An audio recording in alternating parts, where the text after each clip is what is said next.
এই সংক্রান্ত খবর জানতে ময়মনসিংহ থেকে সরাসরি যুক্ত হচ্ছেন আমাদের সহকর্মী রাকিবুল হাসান রুবেল।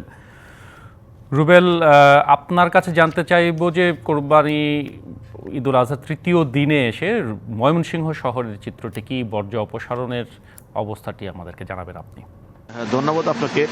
আমি এতক্ষণ শুনছিলাম ঢাকার বর্জ্য ব্যবস্থাপনার খবর, কিন্তু ঢাকার সাথে ময়মনসিংহের কিন্তু রাত দিন ব্যবধান। আমরা দেখেছি ময়মনসিংহ সিটি কর্পোরেশনের যে কুরবানির ঈদের দিনের 6 থেকে 8 ঘন্টার ভিতরে কিন্তু ময়মনসিংহ সিটি কর্পোরেশনের যে বর্জ্য ব্যবস্থাপনা বর্জ্যগুলো আছে এগুলো সরিয়ে ফেলা হয়েছে। ময়মনসিংহ সিটি কর্পোরেশনের লোকজন যারা রয়েছে তারা কিন্তু 6 থেকে 8 ঘন্টার ভিতরে ময়মনসিংহ নগরীর যে পশু কুরবানির বর্জ্য রয়েছে এগুলো কিন্তু পরিষ্কার করছে। এখন কিন্তু ময়মনসিংহ নগর যেটা রয়েছে একদম পরিচ্ছন্ন একটি নগরী ময়মনসিংহ এই মুহূর্তে রয়েছে। অর্থাৎ কুরবানি ঈদের পরের দিন সকাল থেকে বৃষ্টি হচ্ছে, আজকে পর্যন্ত কিন্তু ময়মনসিংহে বৃষ্টি অব্যাহত রয়েছে।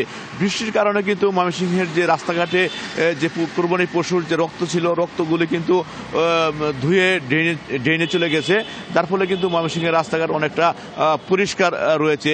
ময়মনসিংহ সিটি কর্পোরেশনের যে বর্জ্য ব্যবস্থাপনার টিম রয়েছে এটি কিন্তু শক্তিশালী টিম হিসেবে কাজ করেছে।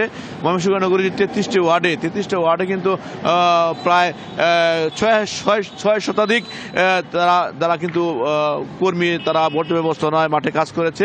নগদের কাছে সব গ্রাহকই প্রিয়, তাই তো সারা দেশে ক্যাশ আউট চার্জ সবচেয়ে কম।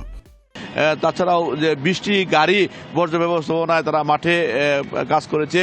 তারপর 30টির মতো পানিবাহী গাড়ি তারা কিন্তু ময়লা ধুয়ে পরিষ্কার করে ফেলেছে। তাছাড়াও কিন্তু ময়মনসিংহের যে ব্লিচিং পাউডার, প্রায় 5000 কেজি ব্লিচিং পাউডার কিন্তু ময়মনসিংহের বিভিন্ন রাস্তাঘাটে তারা কিন্তু ছিটিয়ে দিয়েছে। তার ফিনাইল ব্যবহার করা হয়েছে।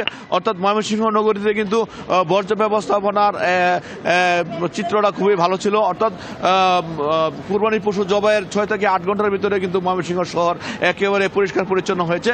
তারপরেও বৃষ্টি হয়েছে, বৃষ্টির কারণে কিন্তু যত বর্জ্য ছিল কিন্তু ধুয়ে ড্রেনে চলে গেছে। তার ফলে কিন্তু ময়মনসিংহ কিন্তু একটি পরিষ্কার পরিচ্ছন্ন নগরী হিসাবে আমরা কিন্তু দেখতে পাচ্ছি। গতকাল থেকেই কোথাও কোনো দুর্গন্ধ ময়মনসিংহে কিন্তু নেই।